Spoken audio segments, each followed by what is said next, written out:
কদিন আগে ইয়েমেনে অপারেশন চালিয়েছিল সৌদি আরব।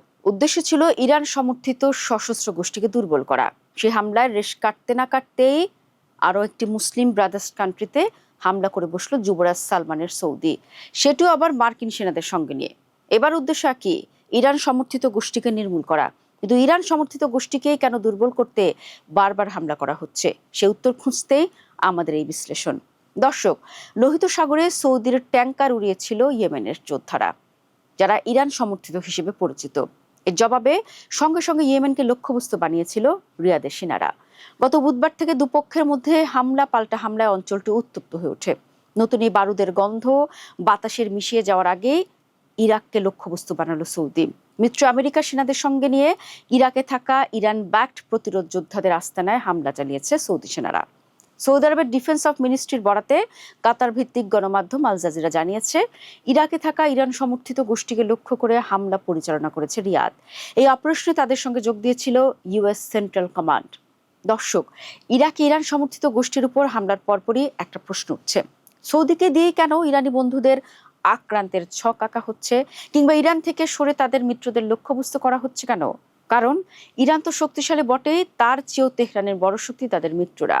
কারণ ইরান কখনো একটা ফ্রন্ট থেকে যুদ্ধ করে না, যার সবচেয়ে বড় প্রমাণ গত ফেব্রুয়ারির ঘটনা।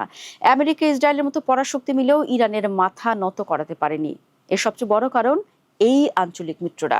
ইরানে যখনই কোনো অশুভ শক্তি হামলে পড়ার চেষ্টা করেছে, ঠিক তখনই ইরানি বন্ধুরা প্রতিপক্ষের বিরুদ্ধে ঝাঁপিয়ে পড়ে। ফলাফল, একদিক থেকে ইরানকে আটকাতে চাইলেও নানা দিক থেকে আমেরিকার ঘাঁটিও তাদের মিত্রদের লক্ষ্যবস্তু বানায় সশস্ত্র গোষ্ঠীগুলো, যা যুদ্ধের ময়দানে বড় একটা পার্থক্য করে দেয়। দর্শক, এখানে আরো বড় একটা স্বার্থ আছে। সেটি হলো মধ্যপ্রাচ্যের তেলের বাজার নিজেদের চোখের আড়াল হতে দিতে নারাজ ইরান। কারণ তারা খুব ভালো করেই জানে এই অঞ্চলের তেল সারা বিশ্বের প্রয়োজন, আর সেটি তৃতীয় কোনো শক্তি এসে ভোগ করবে তা কিছুতেই হতে দিতে চায় না ইসলামী বিপ্লবের দেশ ইরান। সেজন্যই যুদ্ধের দামামা থেমে যেতেও নিজেদের পুরনো কৌশল কিংবা অঙ্গীকার থেকে সরছে না তারা। আর এর বড় প্রমাণ মিত্রদের দিয়ে লোহিত সাগর এবং হরমুজ প্রণালী নিজেদের নিয়ন্ত্রণে রাখা। কিন্তু দর্শক, ইরানও তাদের মিত্রদের এই চাল রীতিমতো চোখের বালি হয়ে দাঁড়িয়েছে উপসাগরের দেশ ও সৌদি আরবের। তার চেয়েও বড় স্নায়ুচাপে পড়ে গেছে আমেরিকা। কোনো কারণে এই অঞ্চলের তেল নিয়ে তেলের স্মৃতি বন্ধ হলে এই জোটের পেট্রোডলারের মুখ থুবড়ে পড়বে। সেই অচলায়তন ভাঙতেই ইরানের দিক থেকে মুখ ফিরিয়ে আঞ্চলিক বিদ্রোহী গোষ্ঠীদের কাবু করার মিশনে নেমেছে আমেরিকার মিত্ররা। আর এই মিশন এই অঞ্চলে আমেরিকার মিত্ররা কোনোভাবেই ফেইল করলে আগামী দিনগুলো হবে ইরানের, আর সেটিও প্রতিপক্ষের সবচেয়ে বড় পরাজয়। ইয়েমেন ও ইরাক আক্রান্ত হওয়ার সঙ্গে সঙ্গে ইরানও হাত গুটিয়ে বসে নেই।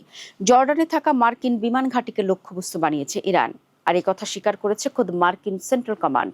অর্থাৎ এই অঞ্চল নিয়ে আমেরিকা যত চালাকি করার চেষ্টা করুক, ইরান ততটাই প্রতিরোধী হয়ে উঠবে বলছেন সমরবিদরা। তাতে করে ইরানকে কিছুতেই দুর্বল করা সম্ভব হবে না।